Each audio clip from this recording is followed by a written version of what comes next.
성도 여러분, 2월 15일 주일입니다. 다 같이 찬송 부르시면서 힘차게 하나님께 나아갑시다.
하나님 아버지, 이틀 뒤 우리가 한국에서 구정을 맞습니다.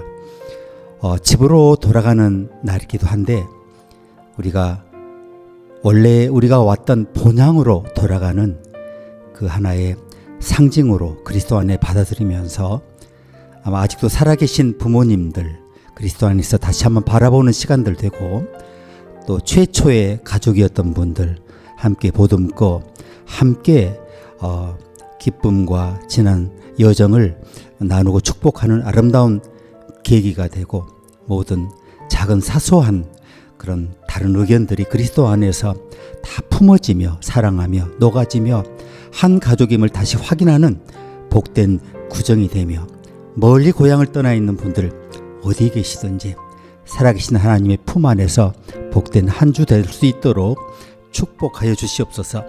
예수님의 이름으로 기도합니다. 아멘.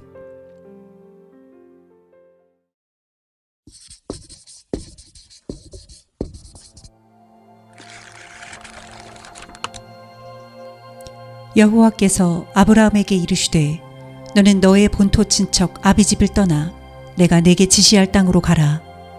내가 너로 큰 민족을 이루고 내게 복을 주어 내 이름을 창대케 하리니 너는 복의 근원이 될지라.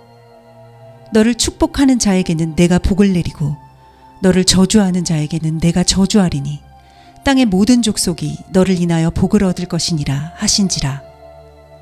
이에 아브람이 여호와의 말씀을 쫓아갔고 롯도 그와 함께 갔으며, 아브람이 하란을 떠날 때에 그 나이 75세였더라. 토지를 영영히 팔지 말 것은 토지는 다 내 것임이라. 너희는 나그네요 우거하는 자로서 나와 함께 있느니라. 믿음으로 아브라함은 부르심을 받았을 때에 순종하여 장래 기업으로 받을 땅에 나갈새 갈 바를 알지 못하고 나갔으며, 믿음으로 저가 외방에 있는 것 같이 약속하신 땅에 우거하여 동일한 약속을 유업으로 함께 받은 이삭과 야곱으로 더불어 장막에 거하였으니 이는 하나님의 경영하시고 지으실 터가 있는 성을 바랐음이니라. 믿음으로 사라 자신도 나이 늙어 단산하였으나 잉태하는 힘을 얻었으니 이는 약속하신 이를 미쁘신 줄 알미라. 이러므로 죽은 자 방불한 한 사람으로 말미암아 하늘의 허다한 별과 또 해변의 무수한 모래와 같이 많이 생육하였느니라. 이 사람들은 다 믿음을 따라 죽었으며 약속을 받지 못하였으되 그것들을 멀리서 보고 환영하며 또 땅에서는 외국인과 나그네로라 증거하였으니, 이같이 말하는 자들은 본향 찾은 것을 나타냄이라. 저희가 나온 바 본향을 생각하였다면 돌아갈 기회가 있었으려니와, 저희가 이제는 더 나은 본향을 사모하니 곧 하늘에 있는 것이라. 그러므로 하나님이 저희 하나님이라 일컬음을 받으심을 부끄러워 아니하시고 저희를 위하여 한 성을 예비하셨느니라. 주의 궁정에서 한 날이 다른 곳에서 첫날보다 나은즉 악인의 장막의 거함보다 내 하나님 문지기로 있는 것이 좋사오니.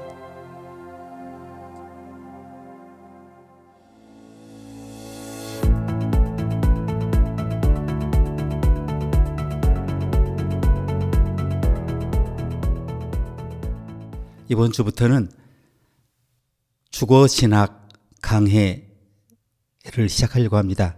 제가 구약 강해 지금 이사야 2번을 남겨놓고 있고, 신약 강해 로마서를 역순으로 다음번에 8장 차례이고요. 가와니 신학을 쭉 이어가고 있고, 여기에 주거신학이라는 강해, 설교 강해의 첫 번째 오늘 함께 나누기를 원합니다. 사람은 집으로 자신을 설명하려고 하죠. 어디에 사는지 그 궁금하지 않습니까? 어떤 동네인지, 좀 더 들어가서 몇 평 거주지에 사는지, 월세인지 전세인지, 대출이 얼마인지, 이걸 가지고 자신의 자리를 정리합니다. 그래서 현대인들에게, 특히 한국인에게 집이 정체성이고 주소는 자존심이 됩니다. 그런데 성경은 전혀 다른 기준에서 시작을 하죠. 너는 살인하지 말라. 출애굽기 20장 13절인데 집 이야기가 아니라 계명으로 시작을 합니다. 제가 제일 좋아하는 사상가 에마누엘 레비나스는 20세기 프랑스 철학자인데요. 철학의 중심을 존재, 형이상학 이런 게 아니라 타자에 대한 책임으로 옮긴 사상가입니다. 그는 타자의 얼굴이 우리에게 먼저 불쑥 얼굴을 내밀면서 너는 살인하지 말라고 요청한다고 그러죠. 그래서 이 윤리를 모든 철학의 앞자리, 사유의 앞자리에 두는 것으로 보았습니다. 그래서 레비나스는 인간을 자율적인 개인이 아니라 타자 앞에서 책임지는 존재로 규정을 하고 상당히 기독교적입니다. 타자의 얼굴이 내게 말한다. 너는 살인하지 말라. 이게 레비나스가 직접 한 얘기입니다. 얼굴은 방어할 수 없이 노출되어 있죠. 그 취약함 자체가 나를 향한 강력한 명령이 된다는 겁니다. 얼굴은 설명이 아니라 요구입니다. 그래서 성경의 집은 소유의 증명이 아니라 그 얼굴을 해치지 말라는 책임이 시작되는 자리로 봐야 합니다. 집은 내가 얼마나 가졌는지를 보여주는 공간이 아니라 내가 누구를 품어야 할지를 보여주는 자리라는 겁니다. 우리는 집값과 금리를 말하죠. 그래서 정책의 방향, 시장의 신호를 분석하고요. 그런데 성경은 먼저 묻습니다. 그 구조 속에서 누가 제일 먼저 밀려나느냐? 나그네를 압제하지 마라. 너희도 애굽 땅에서 나그네 되었음이라. 출애굽기 22장에 있는 말씀인데요. 나그네는 여러분, 타자는 통계가 아닙니다. 얼굴입니다. 계약서 위에 그냥 지나가는 이름이 아니라 오늘 밤 잘 곳을 걱정하는, 함께 품어야 하는 존재입니다. 레비나스는 타자의 얼굴이 나의 자유를 중단시키고 제한한다라고 했습니다. 내가 합법적으로 할 수 있는 일이라도, 내가 경제적으로 정당화할 수 있는 선택이라도 그 얼굴을 보면 잠시 가던 길을 멈춰야 합니다. 시장의 소유, 소유의 권리, 계산의 논리가 이 얼굴 앞에서 제동이 걸려야 합니다. 살인은 여러분 칼로만 하는 게 아닙니다. 무관심, 배제, 냉혹한 결정이 다 살인입니다. 나는 규칙대로 했다라는 말이 하나님 앞에서는 통하지 않는 말입니다. 하나님의 계명은 언제나 타자의 얼굴을 통해서 우리를 향해 다가옵니다. 그러므로 집은 벽이 아니라 주소입니다. 나의 자산 주소가 아니라 내가 책임져야 할 타자의 주소라고 보는 게 옳습니다. 집이 높아질수록, 높은 층에 살수록 책임도 깊어져야 합니다. 성경은 말씀합니다. 여기는 우리가 영구한 도성이 없으므로 장차 올 것을 찾나니. 영구한 집이 없다는 선언은 불안을 부추기는 말씀이 아니고요. 집을 절대화하지 말라는 경고입니다. 우리의 최종 주소는 부동산 등기부에 기록된 주소가 아닙니다. 하나님의 나라죠. 그래서 하나님의 백성은 집으로 설명되는 사람이 아니고 타자의 얼굴 앞에서 멈출 줄 아는 사람입니다. 집을 자랑으로 삼지 않고 책임으로 받아들이는 사람입니다. 우리의 집이 누군가를 밀어내는 요새가 아니라 생명을 함께 지키는 공간이 되도록 하나님은 오늘 또 타자의 얼굴 앞에 우리를 세우십니다. 오늘 설교 세 가지, 첫 번째 가르침은 창세기 12장 1절인데요. 너는 떠나라. 여호와께서 아브라함에게 이르시되 너는 너의 고향과 친척과 아버지의 집을 떠나 내가 네게 보여줄 땅으로 가라. 자, 이 구절의 첫 단어는 위로가 아니라 이동입니다. 집이 먼저가 아니고 떠남이 먼저죠. 자, 우리가 흔히 생각하는 신앙의 순서가 어떻습니까? 안정, 그리고 감사, 그리고 헌신 이렇게 가죠. 창세기 12장은 부르심이 먼저 나오고 두 번째가 떠남입니다. 그리고 세 번째는 지연, 그리고 네 번째가 약속입니다. 신앙의 첫 장면은 정착의 반대 비정착입니다. 여기서 히브리어 동사를 한번 정밀하게 봐야 합니다. 떠나라 이 단어가 레크르카인데요. 형태는 되게 단순해요. 발음하기가 단순하죠. 그런데 이 표현이 가진 신학적 무게가 정말 큽니다. 기본 동사가 할라크인데 가다라는 뜻입니다. 이 명령형에 전치사 레가 붙었어요. 뭐뭐에게 무엇을 향해서. 그래서 이 말은 너 자신을 향해서 가라는 뉘앙스를 갖고 있습니다. 단순히 가라가 아니고 이동이 곧 우리의 존재 방식의 변환이 되어야 한다는 겁니다. 집을 떠나는 게 아니고요. 집이 규정하던 자기 이해를 떠나라는 겁니다. 또 한 가지 본문이 나열하는 떠나야 할 것의 순서를 보아야 합니다. 고향, 그리고 친척, 아버지의 집, 이거 다 떠나야 할 존재들입니다. 이것은 지리에서 관계로, 관계에서 정체성의 중심으로 더 깊이 들어가는데요. 하나님은 아브라함에게 당시 주소를 옮기라고 하시는 게 아니에요. 자기를 고정시키던 층위를 하나씩 해체하라고 부르십니다. 믿음은 더 좋은 곳으로 옮겨가는 그런 결정이 아닙니다. 더 이상 자신을 고정시키지 않는 상태로 들어가는 순종입니다. 그런데 하나님께서는 어디로 이걸 충분히 설명하지 않으셨어요. 내가 내게 보여줄 땅이라고만 하십니다. 보여주심은 미래형이 아니라 진행형의 약속입니다. 성경에서 보여주다라는 말은 정보 제공이 아니고요. 관계 안에서 길이 열리는 방식입니다. 그래서 아브라함은 어떤 사람입니까? 계획을 세워 떠난 사람이 아닙니다. 말씀에 의해서 이동을 시작한 사람입니다. 이때 집은 악이 아닙니다. 창세기는 집을 저주하지 않습니다. 그러나 집은 인간을 과도하게 안정시키고 동시에 인간을 과도하게 불안하게 합니다. 집이 나를 증명해 주는 것이 되는 순간 집은 신앙의 자리를 대체해버리고요. 그래서 하나님은 아브라함의 믿음을 집을 주는 방식으로 시작하지 않으셨고요. 집을 흔드는 방식으로 시작을 하신 겁니다. 이 장면을 오늘의 현실이 비추는 거울로 가져와 보겠습니다. 한 가지가 드러납니다. 거주 불안이, 특히 우리 젊은이들, 우리 연세 드신 분들도 마찬가지예요.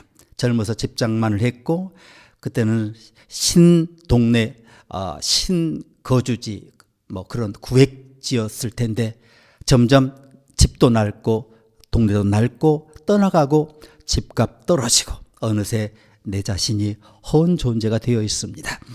자, 이게 단지 시장 변동이 아니고 생애 진입 자체를 흔드는 구조가 됐을 때 사람은 내가 서 있을 땅이 없다라고 느끼죠. 취업이 지연, 결혼이 지연, 출산이 지연, 독립이 지연됩니다. 그런데 이 지연은 개인의 게으름 때문이 아니에요. 이것은 구조의 압력 때문에 그래요. 창세기 12장은 이 지연을 미화하지 않고요. 다만 믿음의 길은 바로 이 지연 속에서 시작된다라고 기록합니다. 하나님은 먼저 안정시킨 다음에 부르시는 분이 아니라 부르심으로 인해 기존의 안정이 흔들리게 하셔서 시작하십니다. 여기서 우리는 한 가지 통찰을 덧붙일 수 있는데요. 믿음은 인간이 만들어 놓은 질서를 더 잘 관리하는 능력이 아닙니다. 그것은 질서 바깥에서 하나님의 약속이 나를 지탱하시도록 자신을 내어 맡기는 방식으로 오지 않고 맡기는 행위인데요. 그래서 성경의 부르심은 집을 확장하는 방식, 평수를 늘리는 방식으로 오지 않고 말씀을 앞세우는 방식으로 옵니다. 주님은 오늘도 우리의 삶을 주소로 설명하지 않으시고 조건으로 규정하지 않으십니다. 오히려 말씀이 먼저 주어지고 그 말씀이 우리 인생의 무게를 다시 배열합니다. 집이 나를 설명하는 자리에서 믿음은 위태롭지만 말씀이 나를 설명하는 자리에 서면 삶은 흔들려도, 거주는 흔들려도 인생의 중심은 무너지지 않습니다. 이것이 바로 아브라함의 길이었고 오늘도 변하지 않는 하나님 나라의 질서입니다. 오늘 성경 가르침 두 번째는 레위기 25장 말씀인데요. 땅은 다 내 것임이니라. 땅은 다 내 것임이라. 너희는 거류민이요 동거하는 자로서 나와 함께 있느니라 그러십니다. 레위기 25장은 흔히 경제 규정으로 읽히지만 본질은 예배의 연장입니다. 레위기의 토지 규정이 있잖아요. 이게 세금 제도가 아니라 하나님의 소유권 선언입니다. 여기서 내 것이라는 표현은 법적 소유를 말하는 게 아니고요. 히브리어 문장으로 말하면 땅인데 하레츠 그 땅. 이걸 주어로 내세우고 영구히 팔지 말지니라고 금지한 후에 이는 땅이 내 것임이라고 이유를 설명합니다. 하나님은 윤리 명령을 감정으로 설득하지 않으시고요. 존재론적으로 설득하십니다. 땅은 내 것이라. 본질적으로 하나님 것이라고 명료하게 선언하십니다. 여기서 중요한 히브리어 두 단어가 나오는데요. 거류민, 게르라고 그러죠. 동거하는 자, 토샵. 게르는 단순한 외국인이 아니고요. 고대 이스라엘 사회에서 게르는 혈연끼리 토지를 나누잖아요. 그 분배망 밖에 있는 사람들이에요. 그런데 공동체가 보호해야 할 사람. 그리고 뒤에 토샤브, 동거하는 자, 토샤브는 더 넓게 거주자, 체류자 의미지만 레위기 문맥에서는 완전 소유권이 아닌 거주권의 상태를 말합니다.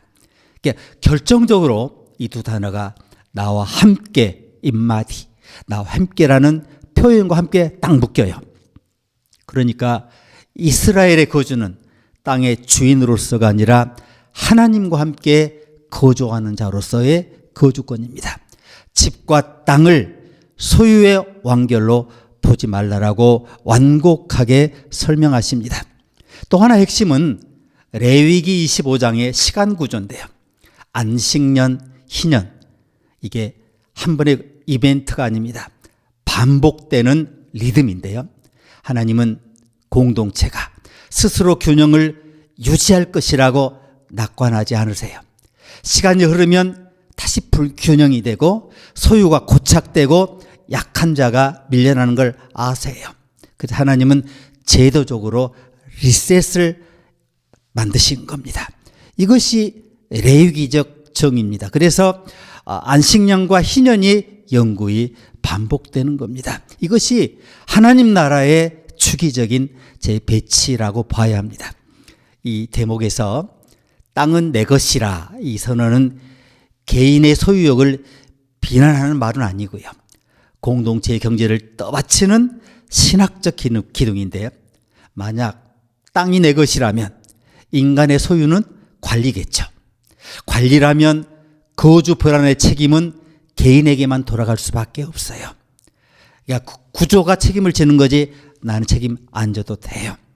레위기는 선한 마음에 자선을 요청하기 전에 고착을 막는 구조의 변화를 요청을 합니다. 이 본문은 오늘의 현실을 비추는데 정말 정확하죠. 정책은 투기를 억제하려고 세게 하기도 하고 시장을 안정시키려고 완화시키기도 하는데 그 신호가 급변할 때 임대 재고가 줄고 절세 월세가 흔들리고 사기 리스크가 커지고 사기당하고 집을 잃고 그런 일이 생기지 않나요? 한쪽에서는 억제가 무너진다고 말하고 다른 쪽에서는 공급이 무너진다고 주장하며 서로 싸우고 있어요.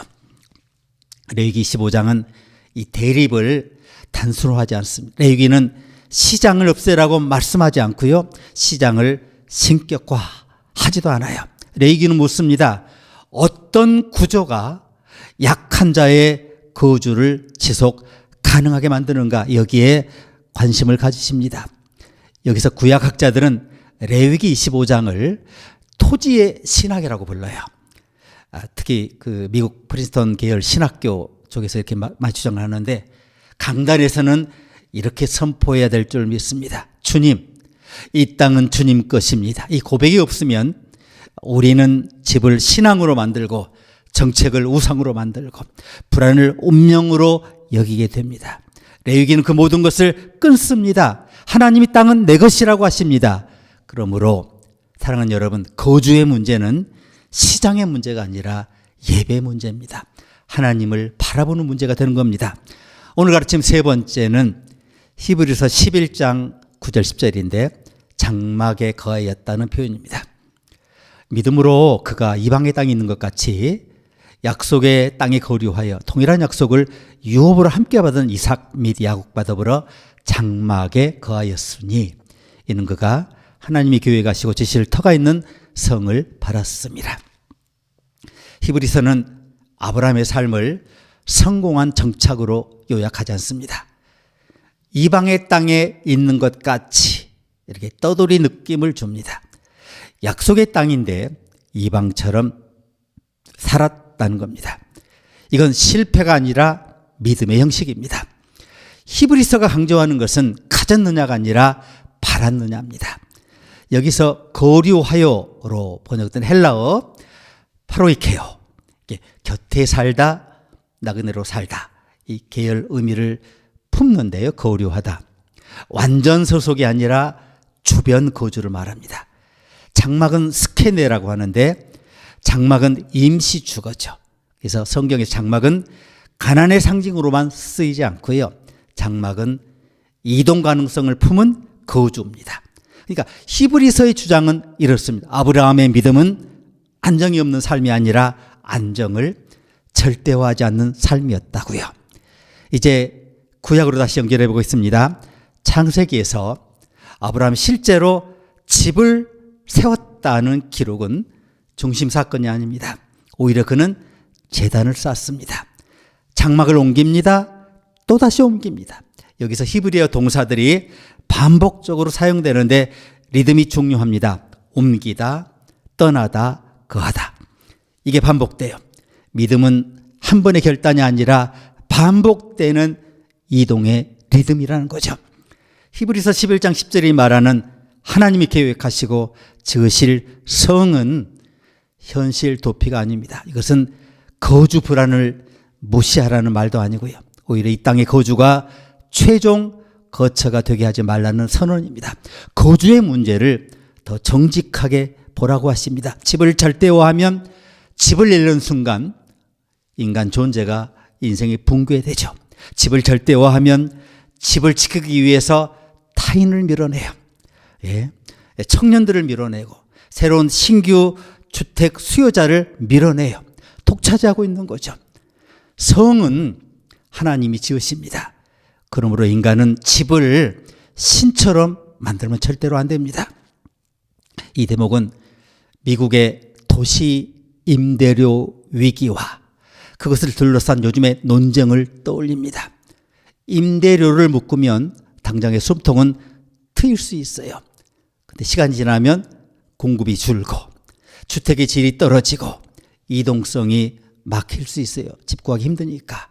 반대로 규제를 풀어요. 그러면 시장이 반응하지만 당장의 고통이 커져요. 이 딜레마 속에 사람들 지금과 나중 사이에 갇혀서 신음하고 있어요. 히브리서 11장은 그 갇힘을 가볍게 말하지 않아요. 인간의 가치가 지배 시장가로 환원되지 않도록 붙들어 주십니다. 믿음은 해결책을 대신하지 않습니다. 대신 믿음은 인간을 파괴하는 집 구조의 환원을 맡습니다. 교회사적으로 보면 이 본문이 결코 가벼운 자리에 있지 않았습니다. 창세기 12장에 떠나라는 명령은 단지 개인의 결단을 요구하는 구절로 읽히지 않았습니다. 초대교회는 이 말씀을 로마 제국의 고대 로마 제국 지은 돌 건물 보셨잖아요. 아치형으로. 어떻게 그렇게 기술이 좋은지 돌을 아치로 올렸어요. 그런데 이 견고한 도시 질서 한가운데 들어섰는데 도로가 정비되고 법이 체계화되고 시민권이 삶의 신분을 보장하는 그 세계 속에서 교회는 자신을 그 로마 제국의 중심에 뿌리내린 집단으로 이해하지 않았습니다. 오히려 자신들을 나그네 된 거주자 이렇게 고백한 거예요. 베드로전서가 말한 것처럼 거류민과 나그네 같은 너희, 이게 초대교회의 자의식이었어요. 그들은 집을 소유하지 못해서가 아니에요. 노예도 많았지만 그 권력의 최상층부의 크리스찬들이 많았어요. 제국의 질서가 크리스찬의 정체성을 규정하지 못하도록 철저히 방지한 거예요. 그래서 스스로를 그 화려한 도시에 살면서도 장막에 사는 존재로 이해를 한 거예요. 히브리서 11장이 아브라함이 장막에 거하였다라고 증언할 때, 그러니까 이것은 실패 기록이 아닌 겁니다. 하나님 나라를 향한 존재 방식의 영원히 변치 않을 위대한 선언이었던 겁니다. 한국 교회 역사도 이 본문을 이렇게 증언을 해요. 전쟁과 피난, 급격한 이주와 산업화, 이 소용돌이 속에서 많은 교회가 지금처럼 벽돌 건물을 시작하지 않았어요. 천막과 판잣집, 학교, 교실, 임시 공간에서 예배가 드려졌어요. 그때 장막이 여러분 가난의 상징만은 아니었어요. 살아남기 위한 구조였고 신앙을 지켜내기 위한 최소한의 질서였어요. 집이 없었기 때문에 믿음이 약해진 게 아니라 집이 흔들리는 자리에서 오히려 하나님 말씀을 붙잡은 거예요. 그래서 한국교회 초기의 장막은 패배가 아니라 생존의 신학이었어요. 정착하지 못한 시간 속에서 말씀이 또렷해지고 그것이 한국교회의 지금의 기초를 한 겁니다. 그러니까 히브리서가 말하는 장막은 과거의 궁핍을 미워하는 장면이 아니고요. 그들이 더 나은 본향을 사모하니 곧 하늘에 있는 것이라고 하잖아요. 현실 도피가 아니에요. 정착을 거부하는 태도가 아니라 궁극의 거주를 하나님께 두는 질서입니다. 교회는 언제나 집을 소유할 수 있었어요. 그러나 집이 교회를 가두도록 둔 적이 없어요. 교회를 설명한 것은 건물이 아니라 언제나 약속이었고 안정이 아니라 부르심이었어요. 그래서 창세기 12장에 떠나라 이 명령은 시대를 건너 교회 역사 속에서 계속 반복되어 우리에게 전해진 겁니다. 제국의 도시 한복판에서 전쟁의 폐해 속에서 교회는 장막의 존재로 산 거예요. 집이 없어서가 아니에요. 말씀을 읽지 않기 위해서였어요. 말씀 읽지 않기 위해서 그랬습니다. 오늘 우리가 사랑하는 여러분, 이 본문을 읽을 때에도 이 역사가 여전히 증언하죠. 집은 필요하지만 집이 교회를 규정하지 않는다. 교회를 규정하는 것은 여전히 하나님 말씀 부르심이다. 아멘. 이제 오늘 말씀의 결론입니다. 시편 84편 10절을 결론으로 드립니다. 문지기로 있는 것이 좋사오니 주의 공정에서 한 날이 다른 곳 첫날보다 나은즉 악인의 장막에 사는 것보다 내 하나님의 성전 문지기로 있는 것이 좋사오니. 오늘 우리가 따라온 성경의 흐름이 하나로 수렴되죠. 성경은 집을 약속의 종착지라고 하지 않습니다. 언제나 집이 유예된 상태로 남아있는 자리에서 하나님의 부르심이 더 뚜렷해진다라고 말씀하죠. 아브라함은 집을 떠나는 부르심으로 믿음을 시작했어요. 그래서 도착했지만 정착을 거부합니다. 장막에 거했어요. 실패의 징표가 아니라 하나님 나라를 향한 삶의 방식으로 이해를 한 겁니다. 레위기는 땅을 소유의 대상으로 고정하지 않았고요. 땅은 내 것이라는 선언을 굉장히 가장 중요한 선언으로 받아들입니다. 거주를 절대화하지 말라는 하나님 말씀에 순종했습니다. 히브리서는 그 삶을 믿음으로 해석을 했죠. 약속의 땅에 들어갔는데 여전히 나그네처럼 살았다는 겁니다. 시편은 이 흐름을 한 문장으로 정리하죠. 성전의 중심에 있는 것이 아니라 문 앞에 서는 것이 좋다라고 고백하죠. 집 안에 들어가는 것이 아니라 경계에 서 있는 상태가 신앙의 마지막 장면으로 고백됩니다. 안정의 포기가 아니라 안정이 신앙을 대신하지 않게 하겠다고 고백하는 겁니다. 오늘 우리의 현실 역시 이 성경의 흐름과 멀지 않습니다. 거주는 더 이상 단순한 공간의 문제가 아니고요. 삶의 순서가 지연되고 결정이 미뤄지고 이동이 반복되는 조건 속에서 사람들은 집이 없어서가 아니라 집이 삶의 기준이 돼버리니까 더 존재가 불안해진 겁니다. 성경은 이 불안을 개인의 연약함으로 돌리지 않고요. 오히려 오래전부터 인간이 살아온 조건으로 설명해 주십니다. 그래서 시편은 집을 요구하지 않습니다. 대신 임재를 말씀합니다. 주의 궁정에서의 한날 뭐겠어요? 더 큰 집 달라는 기도가 아니에요. 집이 확정되지 않은 하루라도 주님의 임재가 분명하다면 그 하루로 충분합니다. 이 고백입니다. 이것이 우리 신앙의 균형이어야 한다는 겁니다. 문지기의 자리가 중심은 아니죠. 그런데 이 자리는 흐름 전체를 보게 되는 자리입니다. 안으로 들어가려는 이들, 밖으로 밀려나는 이들을 동시에 보는 자리죠. 성경은 바로 그 자리를 신앙의 위치로 남겨두죠. 모든 문제가 해결된 자리보다 아직 해결되지 않은 상태에서 하나님과 함께 서 있는 자리를 더 정확한 하나님 임재 자리로 규정합니다. 오늘 설교가 말씀하는 결론은 이것입니다. 집이 흔들린다고, 거주 상태가 흔들린다고 믿음이 흔들리지 마십시오. 거주가 지연될 때 삶의 의미가 중단되었다고 판단하지 마십시오. 성경은 처음부터 끝까지 집이 완성되지 않은 상태에서도 하나님과 동행할 수 있는 길을 계속 보여주고 있습니다. 시편 기자의 고백은 그래서 집 안으로 들어가지 않아도 문 앞에 서 있어도 그 자리가 주님의 임재 안에 있다면 충분하다는 고백입니다. 오늘 우리의 삶이, 여러분의 삶이 아직도 문지기의 자리에 머물러 있다고 불만이십니까? 그 자리는 여러분 실패 자리가 아닙니다.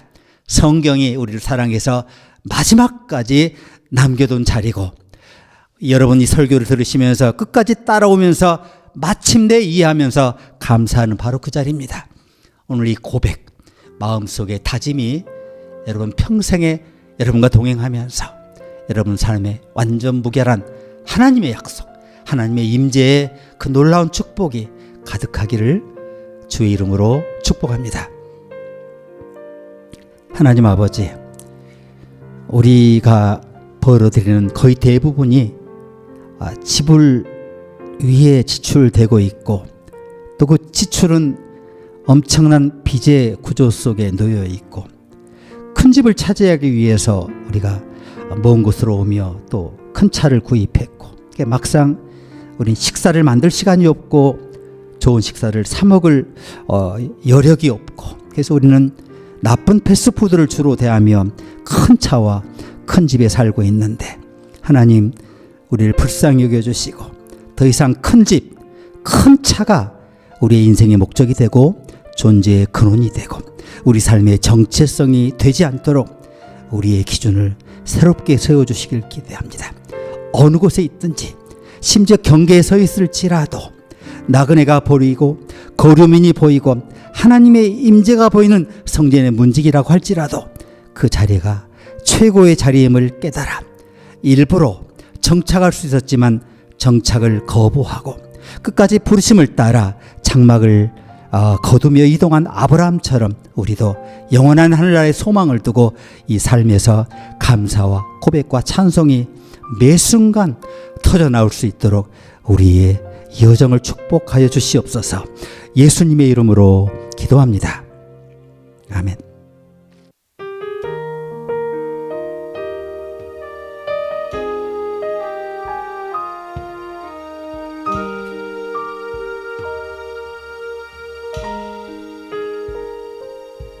전능하신 하나님 나는 믿기에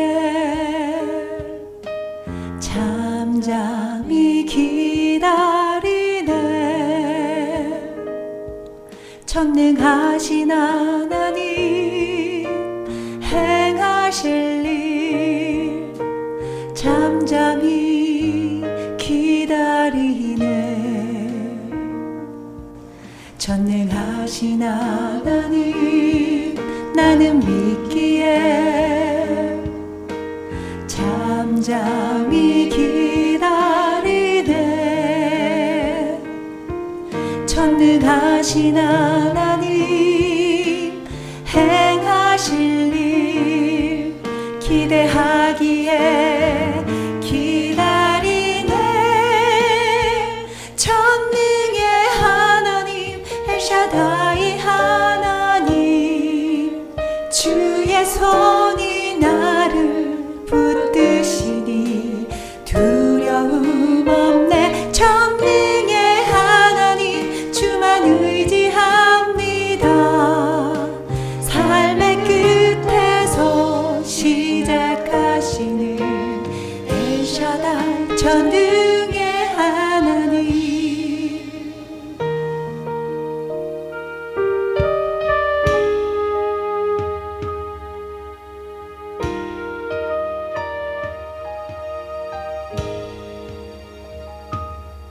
전능하신 하나님 나는 믿기에 잠잠히 기다리네. 전능하신 하나님 행하실 일 잠잠히 기다리네.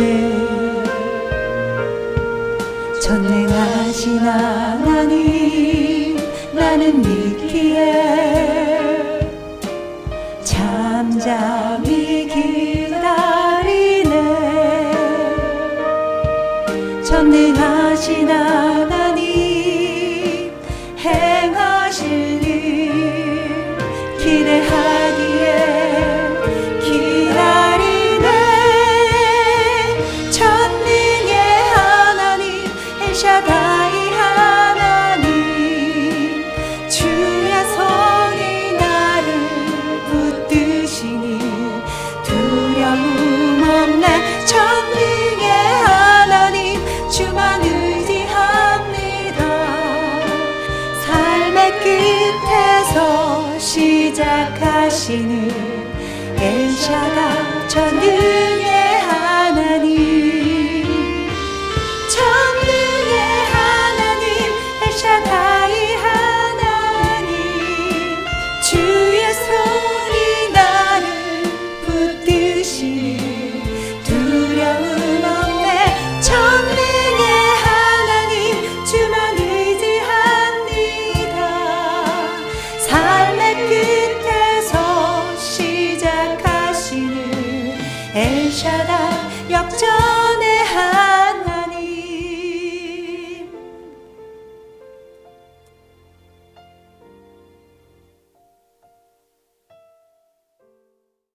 지금은 하늘 거처를 버리시고 스스로 거류민이 되고 나그네가 되셔서 우리에게 오셔서 우리에게 타자의 얼굴로 자신을 비추시면서 타자를 향해서 큰 공간을 포기하고